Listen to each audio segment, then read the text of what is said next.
Ek wil net gou ietsie hier uitklaar.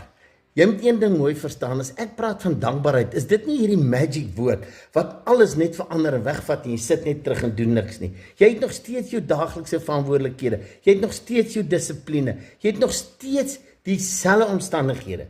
Maar ek praat van dit sit jou aan 'n ander vibrasie, 'n ander frekwensie, wat éventueel dinge vir jou kan makliker maak, wat jou lewe kan verander, want jy hanteer goed anders. En dis hoekom dit beteken dat terwyl ek my fisiese take uitvoer, terwyl ek groot uitdagings oor my pad kry, kan ek kies die gesindheid waarin ek dit uitvoer, waarin ek dit hanteer. Ek hoef nie elke keer te vloek, skel en raas en net kwaad wees en fokus op die fisiese omstandighede voor my nie. Ek kan sê wel, daar is die omstandighede nou.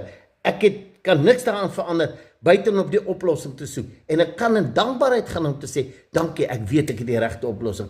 Dankie, ek sien die perfekte deurbreek.